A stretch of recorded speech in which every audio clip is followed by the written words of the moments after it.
قولا کریما۔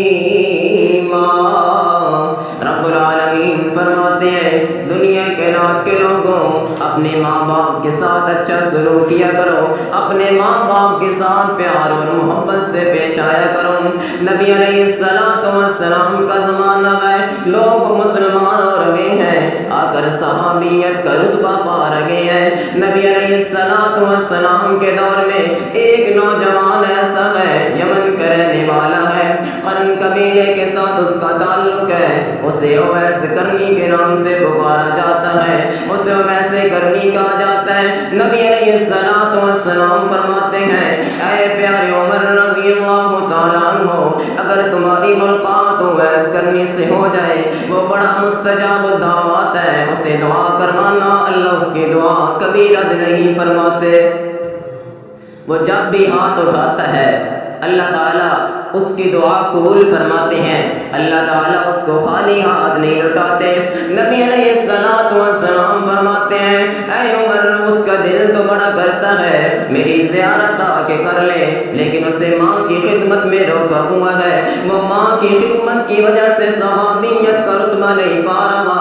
لیکن یاد رکھ لو عمر، وہ جب بھی ہاتھ اٹھائے تو اللہ تعالیٰ اس کی دعا قبول کرتے ہیں۔ نبی علیہ السلام نے پیشین گوئی دی ہے، حضور علیہ السلام دنیا چھوڑ کر کے چلے جاتے ہیں، حضرت صدیق کا زمانہ آتا ہے، حضرت صدیق بھی اپنے دور خلافت کے 2 سال پورے کر کے اللہ کے پاس چلے جاتے ہیں۔ جب حضرت عمر رضی اللہ تعالیٰ عنہ کا دور خلافت آتا ہے، حضرت عمر کا زمانہ آتا ہے، حج کا موقع ہے، حضرت عمر رضی اللہ تعالیٰ عنہ چل رہے ہیں، لوگ حضرت عمر کو تلاش کر رہے ہیں، کہیں عمر سے مصافحہ ہو جائے، عمر سے معانقہ ہو جائے، وقت کے وزیر اعظم سے ہماری بھی ملاقات ہو جائے، امیر المومنین سے ہم بھی مل لیں، امیر المومنین سے بات ہو جائے۔ حضرت عمر رضی اللہ تعالیٰ عنہ کو لوگ تلاش کر رہے ہیں، لیکن وقت کے امیر المومنین حضرت اویس کرنی رحمہ اللہ تعالیٰ عنہ کو تلاش کر رہے ہیں، کبھی کدھر جاتے ہیں کبھی کدھر جاتے ہیں۔ ایک شخص آتا ہے، کہتا ہے امیر المومنین میں اویس کرنی سے مل کر آیا ہوں، جس شخص کی تلاش میں آپ ہیں میں اسے مل کر آیا ہوں۔ حضرت اویس کرنی رحمہ اللہ تعالیٰ عنہ کی میں زیارت کر کے آیا ہوں، اگر آپ حکم فرمائے تو میں اسے آپ کی خدمت میں پیش کروں، وہ ایک خیمے میں موجود ہے۔ حضرت عمر رضی اللہ تعالیٰ عنہ فرماتے ہیں نہیں نہیں، اسے ہمارے پاس نہیں لانا، امیر المومنین خود اس کے پاس چل کر جائیں گے، وہ ماں کی خدمت کرنے والا ہے، اس کا رتبہ بہت زیادہ ہے، اس کی شان بہت زیادہ ہے، اس ویسے کرنے کا مقام بہت زیادہ ہے۔ حضرت عمر رضی اللہ تعالیٰ عنہ اپنے غلام کے ساتھ آتے ہیں، حضرت ویسے کرنی کے خیمے کے اندر آتے ہیں، 3-4 لوگ بیٹھے ہوئے تھے۔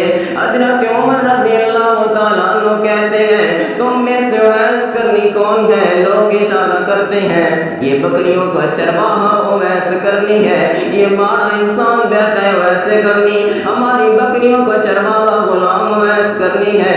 حضرت اویس کرنی کے پاس بڑے ادب کے ساتھ حضرت عمر رضی اللہ تعالیٰ عنہ چلے جاتے ہیں، کہتے ہیں اے اویس تمہیں مبارک ہو، نبی علیہ السلام نے فرمایا تھا کہ اے عمر جب تیری ملاقات اویس کرنی سے ہو جائے اسے محمد کا سلام کہنا صلی اللہ علیہ وسلم، نبی علیہ السلام کا سلام کہنا۔ حضرت عمر کہتے ہیں تمہیں رسول اکرم صلی اللہ علیہ وسلم کا سلام ہو، اور اے اویس کرنی میرے لیے دعا کر دے۔ کون کہہ رہے ہیں؟ امیر المومنین کہہ رہے ہیں اے اویس کرنی میرے لیے دعا کر دے۔ حضرت اویس کہتے ہیں میں غریبی بے نوا تو امیر شہر، تو کو جا من کا جا، اے امیر شہر آپ اور میرا تقابل کیا، آپ تو صحابی ہیں، خلیفہ دوم ہیں، میرا اور آپ کا تقابل کیا، آپ تو خلیفہ دوم ہیں، میں آپ کے لیے کیسے دعا کروں، حق تو یہ بنتا ہے کہ آپ میرے لیے دعا کریں۔ حضرت عمر کہتے ہیں نہیں نہیں، میں نے وما ينطق عن الهوى ان هو الا وحی یوحى، میں نے زبان نبوت سے سنا ہے، اللہ تعالیٰ تمہاری دعا رد نہیں فرماتے۔ حضرت ویسے کرنی کہتے ہیں بتائیے امیر المؤمنین کیا دعا کروانی ہے؟ اب دعا سنیے، اگر کوئی ہماری طرح کا ہوتا تو کیا کہتا؟ گاڑی دعا کر دو اللہ مجھے گاڑی دے دے، کوٹھی بنگلہ اور مکان دے دے، ہمیں پیسے چاہیے۔ اللہ اکبر۔ حضرت عمر رضی اللہ تعالیٰ عنہ کہتے ہیں اے اویس اللہ سے دعا کرو اللہ تعالیٰ عمر کے گناہ معاف فرما دے۔ اللہ اکبر۔ ساری زندگی حضرت اویس قرنی رضی اللہ تعالیٰ عنہ کو تلاش کرتے رہے، جب ملے تو دعا کیا کر رہے ہیں کہ اللہ سے دعا کرو اللہ عمر کو معاف کر دے۔ حالانکہ حضرت عمر رضی اللہ تعالیٰ عنہ تو پکے جنتی ہیں، میرے پیغمبر نے عمر کو مانگ مانگ کے لیا ہے۔ عمر زمین پہ مشورہ کرتا، اللہ عرش بری سے قرآن نازل کر دیتے۔ عمر کی کیا شان ہے، عمر کا کیا مقام ہے۔ آپ علیہ السلام فرماتے ہیں میرے بعد اگر کوئی نبی آنا ہوتا تو وہ حضرت عمر ہوتے۔ وہ عمر کہہ رہا ہے کہ دعا کرو کہ اللہ عمر کے گناہ معاف فرما دے۔ یہ رتبہ حضرت اویس قرنی کو کس وجہ سے ملا؟ ماں کی خدمت کی وجہ سے ملا۔ میرے دوستوں نسخہ وہی ہے، اگر چاہتے ہو کہ دنیا تمہیں تلاش کرے پھر ماں کی خدمت کرنا شروع کر دو، اپنے باپ کی خدمت کرنا